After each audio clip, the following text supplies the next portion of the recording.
Sin City is synonymous with sex, and CES is no exception. But in 2012, when the Adult Entertainment Expo and CES parted ways, it seemed like the thrill was gone. The sex is back at CES, and we're going to talk to some of the companies making it happen.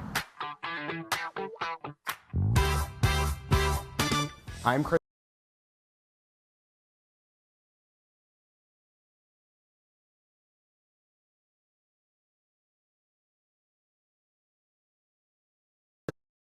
For sexual health. Yeah, this is our 6th year at CES, and we're really excited to be giving everybody a sneak peek at Love Life Crush. It is a connected device. We've created an app called Tazzle. Tazzle stands for the Art and Science of Love. And the purpose of doing smart Kegel exercises is so that you can measure how well you're strengthening your PC muscles. Squeeze.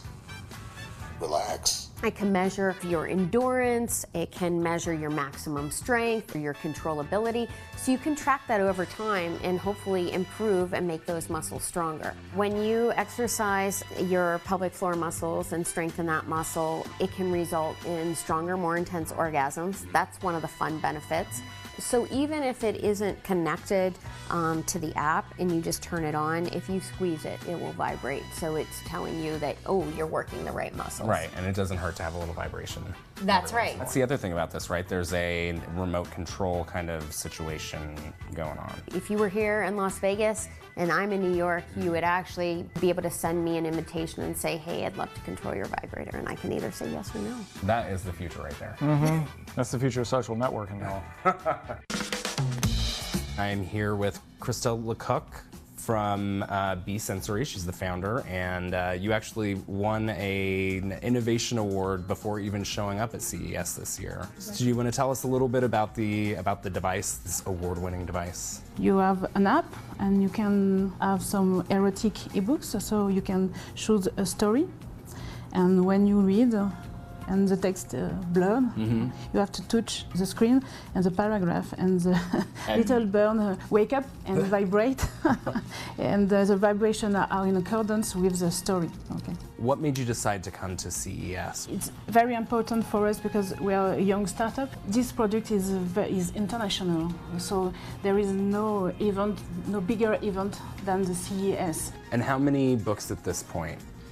Already we have 200 books in French, and we are here also to find some American authors. We also have 2. Well, I'm excited to see where it ends up, and I wish you the best of luck. I am here with Karen and Leah of Nuel, and we are going to talk a little bit about their product, Fiera. Fiera is the first proven technology to increase arousal and interest in women. But it's a wearable product that she wears for 5 to 15 minutes before a sexual experience with her partner to get her excited and ready and in the mood. And it primarily uses suction technology to deliver that. When you say wearable, we're not talking an all-day kind of fitness tracking, wristband sort of situation.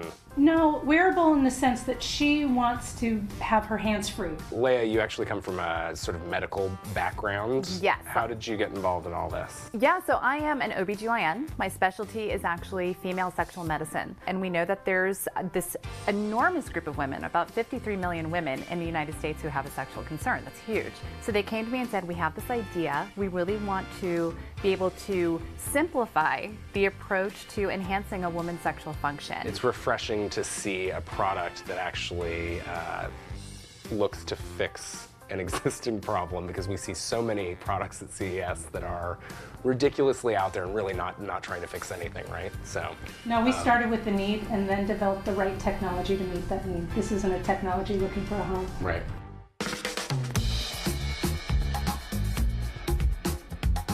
Hello, Internet. I am Michael Gorman, Editor-in-Chief of Engadget, and we're here with Naughty America VR, and they're about to bring my fantasies to reality. I have a little surprise for you. I've been looking for you. Hello. Got this new exercise ball for us. It's really good for your core. Oh, that's a good way to wake up. Oh, that's funny. That was a very interesting VR experience. And that's why we've got Ian Paul, the CIO of Naughty America, joining us to explain what I just witnessed. Thank you very much. Yeah, Yes, so thank you for joining us. Yeah, again. absolutely. So my first question is, why VR porn? Well, I mean, it's kind of what we've been driving at since we've been painting pornographic images on caves, right? Yeah, The whole development of human progress with technology, we've been trying to get to this moment. Yeah. And then it's been romanticized to us in movies and in books, and now we're here. We're actually in these experiences. It's quite incredible. Why are you guys doing this here at CES? Yeah, traditionally shows like AVN have been paired with CES, and for whatever reasons they've kind of moved apart. But we're an innovator in the technology space. We adopted streaming ahead of the curve, HD ahead of the curve, 1080p ahead of the curve, 4K and VR. So we really view ourselves as a technology innovator. In that sense, we think that we're very appropriate for CES. What devices are there? I got to try it on the Gear VR, but where else does it work? If you have just any standard smartphone, if you have the cardboard, Samsung Gear VR, which you tried, the Oculus Rift certainly works. So we'll be supporting more devices as they come out, the Sony PlayStation VR, for instance. And as they come out, we'll be supporting them. Okay. From the projections that the gaming industry is throwing out there, we believe at the end of 2016, 10 to 20 million people will be looking at adult VR content. Not necessarily our site, but in general. If CES is any indication, 2016 could be the year that sex and technology finally come together. And as long as I don't have to watch porn in front of my coworkers again, I'm all for it.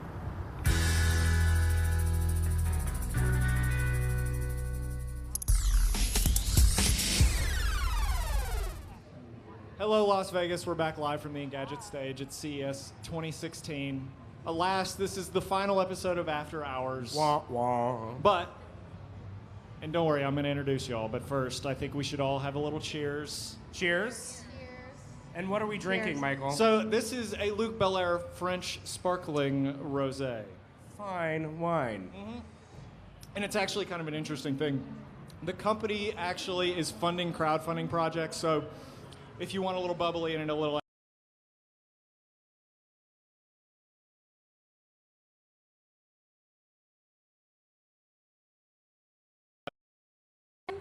hashtag Belaire backed. Okay. As in, there you backed go. on not a Kickstarter. I don't know. I don't know where they are. Indiegogo. Maybe. Yeah, anything, any of the above. They'll back you anywhere you got to go. So let me introduce who is joining me on stage in this toast. We have, of course, executive editor Christopher Trout. How are you doing, Christopher? Cheers, queers. Yes. And then you may recognize the woman sitting next to him from the video. That's Suki Dunham. Thank you for joining us, Suki. She's the founder of Oh My Bod. Yes. And then, last but certainly not least, Mallory Johns, Hello, everyone. social media maven. She makes everything happen in Engadget. I was doing actually a Periscope shortly before to get some user questions. So, let's talk sex at CES. Sure. So we brought you here because we wanted to talk a little bit about what it's been like for you guys at CES this year.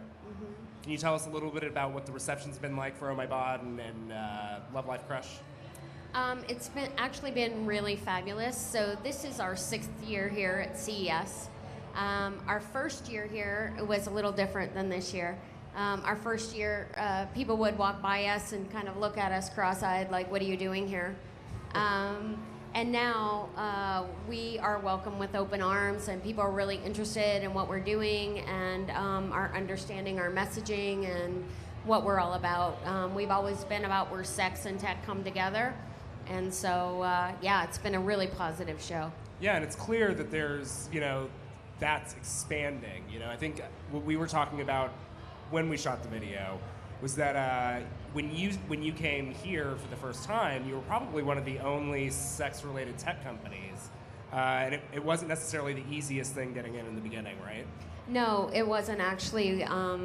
We signed up for a booth and were kind of rejected, and so we had to lobby to prove that we had a right to be here and that we had some legitimate tech that was interesting. And we all know that this technology, all these technologies are becoming, a part of every part of our lifestyle, right. whether you listen to music or you're cooking or whatever it is you're doing in your world. And so why not sex be part of that? So, so how many years ago was the first time that you came when you had the problems? How It long ago was 2010. So between now and then, obviously you said the reception's much different. What changed? Like, how did that manifest? I think part of it is society in general. I think as social stigmas kind of melt away, we've had the opportunity to really have open dialogue and discussion. I think a lot of it is also centered around kind of female empowerment. I think, historically we've talked a lot about men and men's pleasure, and now it's time for us ladies to address what we need and what we want and what makes a healthy life for us, right? Right on. Truth. And what's interesting about that and what you can see in the video is that most of the companies that we talked to about these sexual-related devices that are at CES were female-run companies. So, I mean, that was the most striking thing to me. The only company that we talked to that had more men in the room than women was the porn company, which shocking, right? Right. But have you ever experienced VR porn? Have you done that? Actually, we do a trade show that's actually an adult trade show every year in Europe. And in Germany this year, I walked around the trade show floor and there was a booth there in Europe. And so I put those goggles on or the Oculus Rift on and looked around, and it was pretty crazy. Yeah, it's an intense experience. It's crazy. Right? Yeah, it's an uncomfortable one when you're being filmed and you're surrounded by coworkers and strangers, but yeah, it's intense. So I'm interested to know, did you, when you were at the conference, was it a 360 experience? Could you turn all the way around? Yeah, you could turn all the way around. The girls were actually walking into the door when I turned around. That's interesting. Yeah. What I've seen a bunch of this stuff at this point, and most of it's shot in 180, I think, as a result of people trying to churn stuff out quickly, but right. I would love to see that. Yeah, I turned all the way around and I was like, holy crap. So Suki, I want to kind of rewind back a bit here to go back to kind of your journey through CES and getting here. And we were talking a little bit about this backstage, how your experience at CES has changed, has shifted kind of with the acceptance of your products and your place here at the show. So can you talk a little bit about what that's been like, what it's entailed, and what you think CES can mean for you next year and beyond? Yeah, I think that, at the beginning, we were just here to start to get our messaging out and to show that sex tech is a legitimate category. I think sometimes when anybody adds sex to what they do, people kind of give it a lesser standing. It's like it's not as legitimate as an electric car or whatever the technology is. And so by being here, we wanted people to understand and start to legitimize what we were doing, really kind of stand up for ourselves. And now people walking by our booth, they understand what we're doing. And this year's been really exciting because we now have like real consumer electronics buyers that are now saying, this makes sense. It's part of somebody's intimate lifestyle, and why not address it? Why not have a product that addresses that customer need?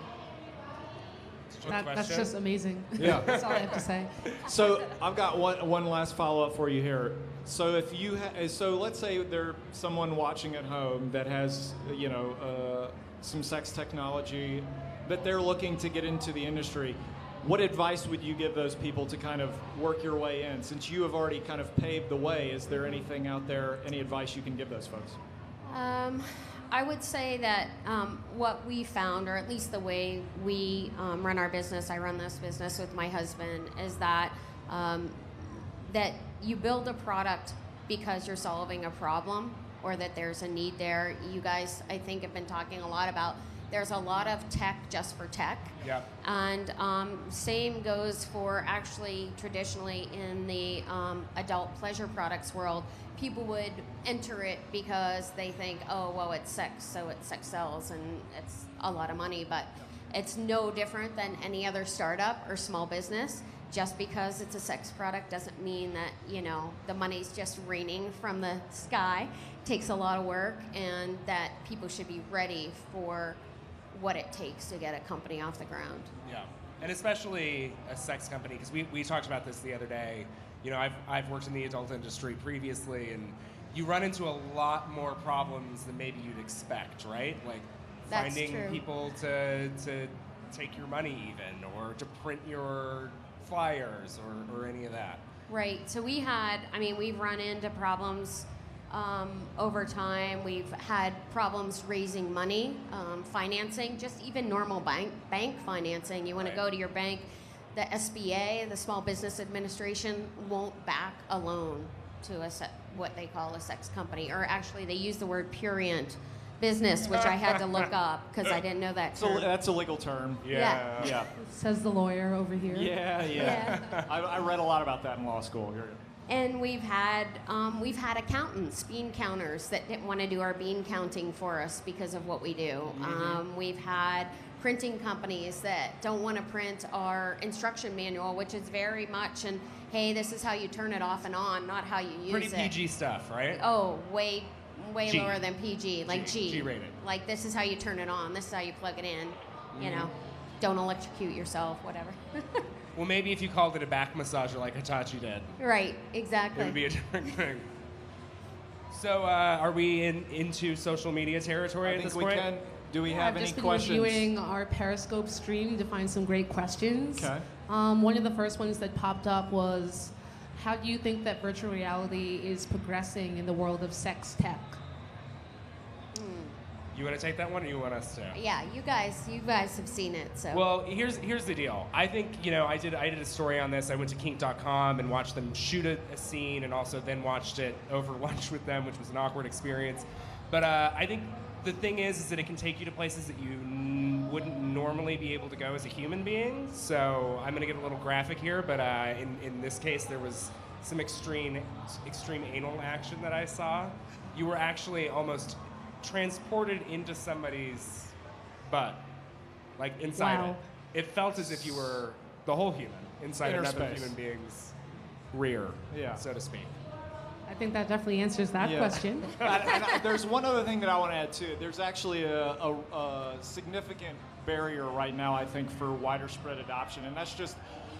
So for right now, like what I saw with Naughty America, they've got a Gear VR, and that means you've got to load the movie onto your phone. There is no way, they don't have distribution through Samsung or anything like that, so you have to kind of sideload these things, and the files are huge. They're like 6 gigs. Yeah, 4 to 6 gigs right now, so that means you're not keeping many of them on a memory card at one time or on your phone. It'll suck up all the memory that you've got.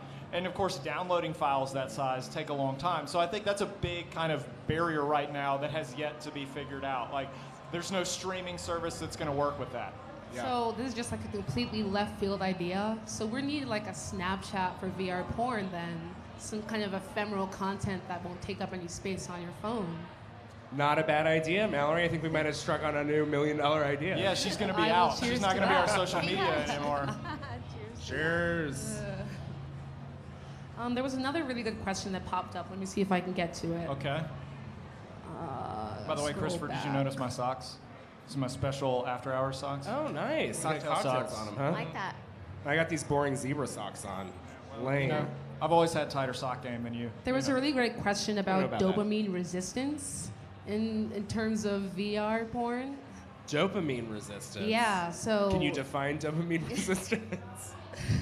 I mean, So I know, like, you does could- VR porn kind of create the Overload? same dopamine effect that you get Oh. when you're having an actual sexual act? I don't know. I mean, it certainly didn't for me when I was watching it yesterday. you I feel mean, the same here's, type here's of the deal. I will say that With I've all used your it for...